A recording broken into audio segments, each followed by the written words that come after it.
সুপ্রিয় ক্লাস 12 অর্থাৎ দ্বাদশ শ্রেণীর তৃতীয় সেমিস্টার পরীক্ষার্থী বন্ধুরা, তোমাদেরকে আমাদের এনজয় এক্সাম ইউটিউব চ্যানেলে স্বাগত জানাই। তোমরা থার্ড ইউনিট টেস্ট অর্থাৎ থার্ড সেমিস্টারকে তোমরা যদি বাংলা বিষয়ে ভালো রেজাল্ট করতে চাইছো, তাহলে একেবারে সঠিক ভিডিওতে তোমরা এসেছো। কারণ আজকের এই ভিডিওতে বোর্ডে তৈরি প্রশ্নপত্র 4 নম্বর প্রশ্নপত্রটি নিয়ে আমরা কিন্তু আলোচনা করতে চলেছি। এর আগেও আমরা 1, 2, 3 এই তিনটে প্রশ্নপত্র বোর্ডের সংসদীয় প্রশ্নপত্র আমরা আপলোড করেছি।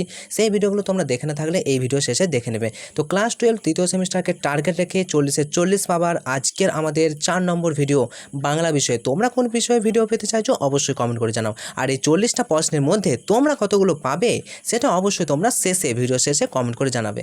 তো তোমরা কোন বিষয়ে ভিডিও আরও পেতে চাও জাস্ট একটা কমেন্ট করতে পারো। তো চলো আজকের প্রথম ভিডিও, আজকে প্রথম প্রশ্ন দেখো। আজকের আমাদের প্রথম প্রশ্ন কি রয়েছে দেখো, বীরপুরের উমাচরণ লাহিড়ীর হাতি জয়রাম মুখোপাধ্যায় কত টাকায় কিনে নিয়েছেন। ভিডিও শুরুর আগে বলে দিই, তোমরা খাতা পেন নিয়ে কিন্তু বসে যাও, প্রত্যেকটা প্রশ্ন নোট করো। এর আগেও আমরা 3টে ভিডিও আপলোড করে দিয়েছি, সেগুলো তোমরা নোট করতে থাকো। আর প্রত্যেকটা প্রশ্ন কিন্তু অত্যন্ত গুরুত্বপূর্ণ, তোমরা নিজেরাই বুঝতে পারবে। দেখো, বীরপুরে উমাচরণ লাহিড়ীর হাতি জয়রাম মুখোপাধ্যায় কত টাকায় কিনেছিলেন। দেখো কত টাকায় কিনেছিলেন, 4টে অপশন কিন্তু তোমরা দেখতে পাচ্ছ, উত্তর হয়ে যাবে 2000 টাকায়। নেক্সট অর্থাৎ অপশন খ is the correct answer. Next, চৈত্র সংক্রান্তিতে একটি ড্যাশ মেলা হয়, একটি ড্যাশ বড় মেলা হয়। চৈত্র সংক্রান্তিতে কোথায় একটি বড় মেলা হয়, উত্তর হয়ে যাবে বামুনহাটিতে, অর্থাৎ অপশন ক বামুনহাটে। বামুনহাটে কি হয়, একটি বড় মেলা হয় চৈত্র সংক্রান্তি। নেক্সট প্রশ্ন, বাক্যের সঠিক ক্রমটি নির্ণয় করো। দেখো একটু ভালো করে দেখে নাও এই ভিডিওটা পজ করো এবং তারপর দেখো।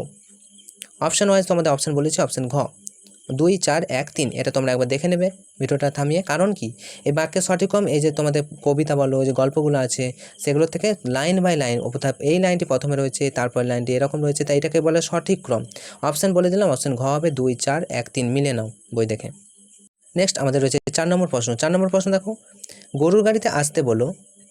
দেখো অপশন ওয়াইজ তোমাদেরকে আমি বলবো এবং তারপর অপশানে বলেছি। দেখো 4টে অপশানের মধ্যে তোমরা কি গরুর গাড়িতে আসতে বলে কথাটা কে বলেছে, অবশ্যই এটা কিন্তু নরেশচন্দ্র রায় চৌধুরী, ইনি ছিলেন রাজা। তো রাজা নরেশচন্দ্র রায় চৌধুরী তিনি বলছেন গরুর গাড়িতে করে আসতে বলো। তারপর দেখো, সন্ধে নাগাদ হাতি এসে যাবে এখন। অপশন জয়রাম মুখোপাধ্যায় কথাটা বলেছিল, জয়রাম মুখোপাধ্যায়, সন্ধে নাগাদ হাতি এসে যাবে এখন। আচ্ছা, তারপর দেখো, আপনি জ্ঞানী লোক, মায়া পরিত্যাগ করুন, কথাটি কে বলেছেন, অপশন বন্ধুগণ। অপশন এ বন্ধুগণ কথাটা বলেছিল। তারপর দেখো, আদর যাবার সময় কান ছিল, উত্তর হবে কথাটি বলছে কল্যাণী। ঠিক আছে, নেক্সট আমরা চলে আসবো পরের প্রশ্ন। দেখো 5 নম্বর বিবৃতি। তোমাদের এরকম টাইপের প্রশ্ন কিন্তু আসবে, যেহেতু তোমরা সেকেন্ড সেমিস্টার পরীক্ষা দিয়েছো, তোমরা জানো ভালো করেই। তো বিবৃতি দেখো, আদরণী গল্পের পরিচ্ছেদ সংখ্যা 8, এটা কিন্তু মিথ্যা। আদরণী গল্পের পরিচ্ছেদ সংখ্যা কতগুলো তোমরা জানলে অবশ্যই কমেন্ট করে জানাতে পারো। নেক্সট বিবৃতি 2 দেখো কি বলেছে, যে জয়রাম মুখোপাধ্যায় কনিষ্ঠ পুত্র বিএ পাস, এটা কিন্তু একেবারেই ভুল। তো অপশন দেখো, বামুনহাটে এটা জ্যেষ্ঠ পুত্র তো বিএ পাস। আচ্ছা, তোমরা একটু মিলিয়ে নেবে। তো আমি তোমাদেরকে অ্যান্সার বলে দিলাম, প্রথমেটা হচ্ছে মিথ্যা, তারপরটাও কিন্তু মিথ্যা। তারপর দেখো কি বলেছে বিবৃতি 3, যে বামুনহাটে মেলা চৈত্র সংক্রান্তি প্রায় 15 দিন পূর্বে আরম্ভ হয়, এটা কিন্তু একেবারেই সত্য। ঠিক আছে। আর 4 নম্বর দেখো, আদরণী মৃত্যুর পর 2 মাস মাত্র মুখোপাধ্যায় মহাশয় জীবিত ছিলেন, এটাও কিন্তু একেবারেই সত্য। তাহলে অপশন ওয়াইজ আমরা অ্যান্সার বেছে নিচ্ছি, অপশন খ, অর্থাৎ প্রথম 2টি মিথ্যা, তারপর 2টি সত্য। চলে আসবো নেক্সট 6 নম্বর প্রশ্ন। পত্রপাঠ করিয়া ব্রাহ্মণের মাথায় যেন বজ্রাঘাত হইল, তো এটা কি সঠিক, একেবারেই সঠিক। তারপর দেখো, আদরণী এই নবজলধর বর্ণ বিশাল দেহখানি আম্রবনের ভিতর পতিত রহিয়াছে, তাহা আজ নিশ্চল নিস্পন্দ। উপরিউক্ত বিবৃতি দুটি সাপেক্ষে নিম্নলিখিত বিকল্পগুলি থেকে সঠিক বিবৃতি বেছে নিতে বলছে, বা সঠিক যে উত্তর নির্বাচন করতে বলছে। 4টে অপশন তোমরা দেখে নাও আগে। দেখো এরপর কি বলেছে, প্রথমটা তো আমরা দেখে নিলাম সত্য, তাহলে প্রথমটা সত্য কোনটা, প্রথমটা সত্য আছে। বিবৃতি 1 আর বিবৃতি 2 সত্য, উভয় সত্য এবং পরস্পর সম্পর্কযুক্ত, অর্থাৎ অপশন ঘ is the correct answer. Next প্রশ্ন আমরা 7 নম্বর প্রশ্ন দেখো, আমার স্ত্রীর যতটুকু আইন জ্ঞান আছে হুজুরের তাও নেই দেখছি, বক্তব্যটিতে বক্তার কোন মনোভাব ব্যক্ত হয়েছে। দেখো 4টে অপশন তোমরা দেখতে পাচ্ছ, কোন মনোভাব ব্যক্ত হয়েছে। ডেপুটির প্রতি বক্তা জয়রামের ক্রোধজনিত তাচ্ছিল্যের ভাব কিন্তু ব্যক্ত হয়েছে, অর্থাৎ অপশন গ is the correct answer. Next 8 নম্বর প্রশ্ন, কোন বিকল্পটি জয়রাম মুক্তার ক্ষেত্রে সর্বাংশে সত্য। জয়রাম মুক্তার কে ছিলেন, দেখো জয়রাম মুক্তার হচ্ছে আমাদের অভিমানী ছিলেন, এটাও মেনে নেওয়া যাচ্ছে, অভিমানী।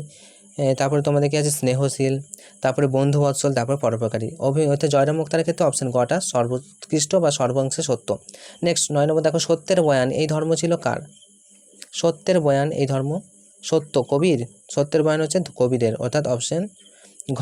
নেক্সট, গার্সিয়া লোরকা ছিলেন ড্যাশ সাহিত্যের কবি। গার্সিয়া লোরকা কে, গার্সিয়া লোরকা তো অবশ্যই একজন কবি এবং তিনি ছিলেন স্প্যানিশ সাহিত্যের কবি, অর্থাৎ অপশন এ। নেক্সট প্রশ্ন 11 নম্বর প্রশ্ন, যেন সে ধর্মই নয় প্রাতিষ্ঠানিকতা, কারণ কি। কারণ বলছে সে ধর্ম সে তোমাকে দখলের কথা শিখেছে।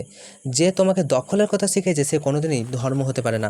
তাহলে যেন সে ধর্ম নয় প্রাতিষ্ঠানিকতা, সে তোমাকে শিখিয়েছে দখলের কথা, তাই এটা একেবারেই মানে মিথ্যা কথা, মানে মিথ্যা কথা নয়, একেবারেই সত্য কথা। তাহলে আমরা অপশন ওয়াইজ বেছে নিচ্ছি। দেখো তোমাদের 11 নম্বর প্রশ্নের সঠিক অ্যান্সার দেখো দুটোই কিন্তু সত্য হওয়ার কথা। তাহলে অপশন ওয়াইজ 11 সঠিক অ্যান্সার হয়ে যাবে অপশন ক, দুটোই সত্য, অর্থাৎ অপশন এ এবং আর উভয় সত্য এবং আর এর সঠিক ব্যাখ্যা। নেক্সট চলে আসবো 12 নম্বর প্রশ্ন, দিগ্বিজয় রূপকথা কবিতা অবলম্বনে দিগ্বিজয়ের কৌশলকে ক্রম অনুসারে সাজাও। তো দিগ্বিজয় আমি তোমাদেরকে আবারও বলেছি যে লাইনগুলো তোমাদের কিন্তু ভালো করে পড়তে হবে। দিগ্বিজয় কবিতাতে তোমাদের কী করতে হবে, দিগ্বিজয় রূপকথা কবিতা প্রত্যেকটি লাইন ভালো করে পড়তে হবে, তাহলেই তোমরা এই প্রশ্নটি কিন্তু পারবে। কী করে পারবে, দেখো এখানে বলেছে যে লাইন বাই লাইন তোমাদেরকে ক্রম অনুযায়ী সাজাতে হবে। দেখো তো 12 নম্বর প্রশ্নের সঠিক অ্যান্সার আমি তোমাদেরকে বলেছি, ডাইরেক্ট অ্যান্সার দেখে নাও অপশন গ, অর্থাৎ প্রথমে 4, তারপর 2, তারপর 1, তারপর 3 মিলিয়ে নেবে। চলে আসবো নেক্সট প্রশ্নতে, ক স্তম্ভের সঙ্গে খ স্তম্ভ মিলিয়ে সঠিক বিকল্পটি নির্বাচন করো। প্রথমে দেখো কী বলে, ডাচ চিত্রশিল্পী। ডাচ চিত্রশিল্পী কে? 4টে অপশন তোমরা দেখতে পাচ্ছ। তো ডাচ চিত্রশিল্পী হলেন ভ্যান গঘ। ভ্যান গঘ তো চিত্রশিল্পী। 21 পদকে ভূষিত কে? অপশন তোমাদের অপশন হয় আব্দুল করিম খাঁ। তারপরে দেখো বলশেভিক নেতাকে? লেনিন। আর স্বামী রামানন্দের শিষ্য ছিলেন কবির। চলে আসবো নেক্সট প্রশ্ন, শানিত ইস্পাত খণ্ড হলো, শানিত ইস্পাত খণ্ড কোনটি? 4টে অপশন তোমরা দেখতে পাচ্ছ, শানিত ইস্পাত খণ্ড কোনটি? উত্তরে যাবে অপশন ক, মন্তপ্লুত অসি শানিত ইস্পাত খণ্ড। নেক্সট বিবৃতি 1 দেখো, নিশ্চিত পৌঁছবো সেই তৃষ্ণাহর খরজুরের দ্বীপে। এটা কিন্তু ঠিক লাইন আছে, হ্যাঁ আমরা জানি এটা লাইনে আছে, তাহলে অপশন এ সঠিক। অপশন আর বলছে, কারণ আর কি বলছে যে বিশ্বাস নামের পক্ষীরাজ ও ভালোবাসা নামক তরবারির সঙ্গে আছে যে, এটাও কিন্তু একেবারেই সঠিক। তাহলে অপশন ওয়াইজ আমাদের অ্যান্সার হয়ে যাবে এ এবং আর উভয় সঠিক এবং আর এ সঠিক ব্যাখ্যা, অর্থাৎ অপশন এ।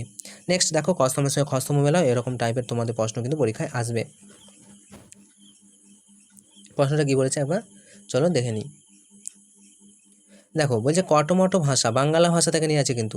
তো কটমট ভাষা এটা কি হবে? দেখো 4টে অপশন তোমরা দেখো, কটমট ভাষা বলে কাকে? কলকাতার ভাষাকে নাকি সংস্কৃত ভাষাকে? ওই দুটোর মধ্যে একটা হচ্ছে না, কটমট ভাষা। তো অপশন ওয়াইজ আমাদের অ্যান্সার নিচ্ছে অপশন বি, অপ্রাকৃতিক এবং কল্পিত মাত্র। কটমট ভাষা অপ্রাকৃতিক এবং কল্পিত মাত্র।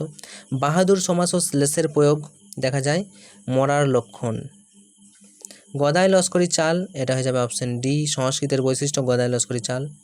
আর বুদ্ধিমান ভিত্তিস্বরূপ গ্রহণ করবে কলকাতার ভাষাকে। অবশ্যই আমাদের কলকাতার ভাষাকে কিন্তু বুদ্ধিমানেরা ভিত্তিস্বরূপ গ্রহণ করে। ওকে, আমাদের সর্বোৎকৃষ্ট ভাষা হচ্ছে কলকাতার ভাষা। চলে আসবো নেক্সট প্রশ্ন, তাহলে অপশন ওয়াইজ তোমাদের অ্যান্সার হয়ে যাবে যে কোনটা হবে, অপশন গ। ঠিক আছে, 4টে অপশন তোমরা দেখতে পাচ্ছ। চলে আসবো নেক্সট 17 নম্বর প্রশ্ন, ভাষা ভাবের বাহক, ভাবী প্রধান ভাষা পরে। ঠিক আছে, বিবৃতি 1 ঠিক না ভুল? অবশ্যই কিন্তু এটা সঠিক। নেক্সট বলছে সমস্ত দেশের কল্যাণ যেটা তোমার জেলা বা গ্রামের প্রাধান্যটি ভুলে যেতে হবে। সমস্ত দেশের যাতে কল্যাণ হয়, তাহলে তোমার জেলার যে কথাবার্তা, তোমার যে ভাষা, তোমার যে জেলা, তোমার গ্রামের যে প্রাধান্য, গ্রামের ভাষার কথা বললে এটা সেরা এমনটা নয়, এটা কলকাতার ভাষাকে বলতে হবে, তাহলে এটা কিন্তু ভুলে যেতে হবে। এটা কিন্তু দুটোই সত্য। তাহলে অপশন ওয়াইজ আমরা অ্যান্সার নিয়ে নিচ্ছি, দুটোই কিন্তু সম্পর্কযুক্ত এবং সত্য। তাহলে কোনটা হবে? অবশ্যই কিন্তু বিবৃতি 1 এবং 2 উভয় সত্য, পরস্পর সম্পর্কযুক্ত। নেক্সট 18 নম্বর প্রশ্ন দেখো, বিবেকানন্দের ভাষায় হুতমের মতোই দুঃসাহস ছিল, কিন্তু অশালীনতার নামগন্ধও ছিল না। প্রমোদ চৌধুরীর মতো রসিকতা ছিল, কিন্তু বুদ্ধির মারপ্যাচ ছিল না। আবার কোথাও কোথাও তার চলিত ভাষায় অপূর্ব ধ্যান গম্ভীর ক্লাসিক ঝঙ্কার সঞ্চারিত হয়েছে। ডক্টর অসিত কুমার বন্দ্যোপাধ্যায় এই কথাটা বলেছে। তো সমালোচকের এই বক্তব্যে বিষয়ভিত্তিক কোন বিকল্পটি সঠিক? তো অপশন ওয়াইজ আমরা অ্যান্সার নিয়েছি অপশন ঘকে, অর্থাৎ খ এবং গ উভয় কিন্তু সঠিক, একবার ভালো করে মিলিয়ে নাও। চলে আসবো নেক্সট 19 নম্বর প্রশ্ন, স্বামী বিবেকানন্দ বলেছে ভাষাকে করতে হবে দেখো সাফ ইস্পাত। অপশন খ is the correct answer. Next, Chittagong হতে ড্যাশ পর্যন্ত এই কলকাতায় ভাষাই চলবে। কোথায়? বৈদ্যনাথ পর্যন্ত। চট্টগ্রাম হতে বৈদ্যনাথ পর্যন্ত এই কলকাতার ভাষাই চলবে। নেক্সট, শুনে দূরপথে প্রাণ শুকায়। কি শুনে দূরপথে প্রাণ শুকায়? কাকের ডাক। তো অবশ্যই কাকের ডাক কি কুকুরের ডাক? তো না, কাকের ডাক নয়, কুকুরের ডাক হবে। অপশন খ ইজ দ্য কারেক্ট আনসার, তোমরা বইয়ে মিলিয়ে নিও। নেক্সট 22 নম্বর প্রশ্ন, বিবাহের পর থেকে দূরপথ যা করে এসেছে। বিবাহের পর থেকে দূরপথ কি করে এসেছে? 4টে অপশন তোমরা দেখতে পাচ্ছ, কোনটা সত্য কোনটা মিথ্যা তোমাদের কিন্তু নিরূপণ করতে হবে। তো 22 নম্বর প্রশ্নের সঠিক অ্যান্সার কিন্তু হয়ে যাবে, দেখো 4টে অপশন কিন্তু দেখছো। তো অপশন প্রথমেরটা যে প্রতি মঙ্গলবার শনিবার উপোস করেছে, এটা এমনটা কিন্তু নয়। দেখো বিবৃতি 2 কি বলছে, যে মধু দুধ দিয়ে স্নান করেছে, মানে এমনটাও কিন্তু নয়। কপালে হলুদ ও কুমকুম দিয়েছে, একদম বিবাহের পর থেকে দুর্পদ কিন্তু কপালে হলুদ এবং কুমকুম দিয়েছে, এটা কিন্তু বই আছে। আর 4 নম্বরটা কিন্তু মিথ্যা। তাহলে প্রথম অপশান ওয়াইজ আমরা অ্যান্সার নিচ্ছি অপশান 3 অর্থাৎ বিবৃতি 3কে। 4টে অপশান তোমরা দেখতে পাচ্ছ, 4টে অপশানের মধ্যে বিবৃতি 3 কোথায় আছে অর্থাৎ সত্য কোনটা দেখো বিবৃতি 3-এর। অপশান গ ইজ দ্য কারেক্ট অ্যান্সার। গ নাকি ক? ক। প্রথমটি মিথ্যা, আচ্ছা বিবৃতি 3টা সত্য, ঠিক হয়েছে। কটা চলে আসবো নেক্সট 23 নম্বর প্রশ্ন। বাক্যের সঠিক ক্রমটি হলো দেখো, আবারও সঠিক ক্রম রয়েছে, তোমাদেরকে আমি অ্যান্সার বলেছি, তাড়াতাড়ি মিলিয়ে নাও, ভিডিওটা একটু পজ করে দেখে নাও। তো অপশান কটা তোমাদের অ্যান্সার হবে 2, 4, 1, 3। ঠিক আছে। নেক্সট প্রশ্ন 24 নম্বর প্রশ্ন দেখো, এখন আমাদের একে অপরকে লাগবে কিসের জন্য? দেখো ধুয়ে মুছে আগুন বানানোর জন্য একে অপরকে লাগবে, অর্থাৎ অপশান গ is the correct answer. Next পংক্তির সঠিক ক্রমটি, আবারও সঠিক ক্রম তোমাদের দিয়েছে, ভালো করে বুঝে নাও। দেখো লাইন তোলা প্রশ্ন, আবারও বলছি লাইন তোলা প্রশ্ন, কোনটা আগে কোনটা পরে সেটাকে তোমাদের বাঁচতে হবে। তো অপশান ওয়াইজ আমাদের অ্যান্সার হয়ে যাচ্ছে অপশান খ, ঠিক আছে। খ অর্থাৎ 3, 2, 1, 4, 2। চলো নেক্সট 26 নম্বর প্রশ্ন, ভাষা ব্যবহারে উপাদান নির্বাচন এবং প্রতিস্থাপনের মধ্য দিয়ে নিজস্ব বিন্যাসে স্পষ্ট ও প্রকট বাচনভঙ্গিকে কী বলে? ভাষা ব্যবহারের নির্বাচন, উপাদান নির্বাচন আর প্রতিস্থাপনের মধ্য দিয়ে। 26 নম্বর প্রশ্নে আমি তোমাদের সঠিক অ্যান্সার বলেছি অপশান প্যারোল, অর্থাৎ অপশান ঘ is the correct answer. Next 27 নম্বর প্রশ্ন কী বলেছেন দেখো, ভাষাবিজ্ঞানে এই শাখা সমকালীন ভাষার প্রচলিত ভাষার গঠনরীতির বিচার বিশ্লেষণ করে। এই ভাষাবিজ্ঞানের সূত্রপাত হয়েছিল বিংশ শতাব্দীর গোড়ার দিকে, প্রধানত ইউরোপে এবং পরবর্তীকালে মার্কিন দেশে। ভাষাবিজ্ঞানের এই শাখাটি হলো কী শাখা? দেখো 27 নম্বর প্রশ্নের সঠিক অ্যান্সার হয়ে যাবে অপশান খ, অর্থাৎ বর্ণনামূলক শাখা। ঠিক আছে, চলে আসবো নেক্সট 28 নম্বর প্রশ্ন দেখো, বিবৃতি দেখো কি বলেছে, বিবৃতি 1, ভাষা নানা উপাদান এবং উপাদানগুলি পারস্পরিক সম্পর্কে বিধিবিন্যাস হলো ল্যাং। এটা কি সঠিক? এটা কিন্তু একেবারেই সঠিক হয়ে যাবে, ঠিক আছে। 2 নম্বর দেখো, ভাষার প্রতিষ্ঠিত এবং প্রচলিত ধারা থেকে বেরিয়ে আসা ঘটনা হলো বিচ্যুতি, এটা কিন্তু একেবারেই সত্য। তারপর দেখো, শৈলীবিজ্ঞান হলো লেখকের রচনারীতি মনস্তত্ত্ব সম্পর্কিত বিশ্লেষণ বা মনস্তত্ত্ব সম্মত বিশ্লেষণ, এটা কিন্তু মিথ্যা। তারপরটাও মিথ্যা আছে, তাই বলছি না। তাহলে প্রথম দুটো হচ্ছে সত্য। মনে রাখো যে ভাষায় প্রতিষ্ঠিত প্রচলিত ধারা থেকে বেরিয়ে আসা ঘটনাকে বিচ্যুতি বলে, একদম ঠিক। আর ভাষার নানা উপাদান এবং উপাদানগুলি পারস্পরিক সম্পর্কে বিধিবদ্ধ যে বিন্যাস, সেটা হচ্ছে লাং, এটা কিন্তু একেবারে সত্য। চলে আসবো আমরা নেক্সট প্রশ্ন 29 নম্বর প্রশ্ন, অভিধান বিজ্ঞানের প্রতীকিত হলো ড্যাশ। খুব ইম্পর্টেন্ট প্রশ্ন, অভিধান বিজ্ঞানের প্রতীকিত হচ্ছে জাস্ক, মনে রাখবে অপশান ক। নেক্সট বিবৃত স্বরধ্বনি, কোনটা বিবৃত স্বরধ্বনি? অবশ্যই আ হচ্ছে বিবৃত স্বরধ্বনি, অপশান এ। নেক্সট বিবৃতি 1 এবং বিবৃতি 2 কি বলেছে দেখো, সত্য মিথ্যা নিরূপণ করতে বলেছে। দেখো প্রথমে কি বলছে যে একটি পার্শ্বিক ধ্বনি হচ্ছে হ, একদম ভুল, মনে হচ্ছে তো আমার পার্শ্বিক ধ্বনি তো ল হবে, তো প্রথম এটা ভুল। তারপর দেখো দন্তস্ব তালবস্য হলো অগজ ধ্বনি, এটাও কিন্তু একেবারেই সত্য। দন্তস্ব তালবস্য তো অগজ ধ্বনি বটে, কিন্তু একটি পার্শ্বিক ব্যঞ্জন ধ্বনি হচ্ছে হ, এটা কিন্তু একেবারেই মেনে নেওয়া যাচ্ছে না, এটা ভুল। চলে আসবো আমরা নেক্সট প্রশ্নতে। আর এখানে সত্যটা আরেকটা বলে দিই যে এখানে রস্বই এ এবং আই জফলা এগুলো হচ্ছে প্রসিত স্বরধ্বনি, এটা কিন্তু সত্য। নেক্সট 32 নম্বর প্রশ্ন, 4টি ব্যঞ্জনের সমাবেশে গঠিত গুচ্ছধ্বনির সংখ্যা, পরীক্ষা আসবেই এবং আসার চান্স আছে খুব। 4টি ব্যঞ্জনের সমাবেশে গুচ্ছধ্বনির সংখ্যা কয়টি? 4টি আসতে পারে, 2টি আসতে পারে, 3টি আসতে পারে। তো 4টি ব্যঞ্জনের সমাবেশে গঠিত গুচ্ছধ্বনির সংখ্যা হচ্ছে 1টি, মনে রাখবে অপশন ক is the correct answer. Next ধন্য শব্দের পরিবর্তিত অর্থ সৌভাগ্যবান, এর আদি অর্থ কি? ধন্য শব্দের পরিবর্তিত অর্থ হচ্ছে সৌভাগ্যবান, তাহলে এর আদি অর্থ এখন ধন্যকে, এখন ধন্য মানে হচ্ছে ধনবান, অর্থাৎ অপশান গ। নেক্সট 34 নম্বর প্রশ্ন, শব্দের আদি অর্থের সঙ্গে পরিবর্তিত অর্থের বা নতুন অর্থে কোনো যোগসূত্র পাওয়া না গেলে তাকে কি বলে? 4টা অপশন তোমরা দেখতে পাচ্ছ, অপশন ওয়াইজ আমাদের অ্যান্সার হয়ে যাবে অপশন খ, শব্দার্থের রূপান্তর। দেখো আগে যে অর্থ ছিল এবং পরিবর্তিত অর্থ হতো, এখনকার অর্থ কোনো মিল নেই, তখন তাই রূপের অন্তর অর্থাৎ রূপান্তর ঘটে গেছে, অর্থাৎ অন্য রূপ। নেক্সট 35 নম্বর প্রশ্ন দেখো, পশু যেমন বাঘ, গরু, হাতি, পতঙ্গ যেমন এটা এরকম করে আছে, তো এই 4টা অপশনের মধ্যে কোন ডায়াগ্রামটা সঠিক হতে পারে? তোমাদের কি মত? অপশন ওয়াইজ আমরা অপশন বেছে নিচ্ছি। দেখো 4টা অপশন, সমার্থকতা, অর্থান্তর্ভুক্তি, নাকি বিপরীতার্থকতা, নাকি অর্থের উন্নতি, এগুলো সব কি ঘটেছে? অবশ্যই এগুলো অর্থান্তর মানে ঘটেছে, অর্থান্তর। আবারও বলে দিই,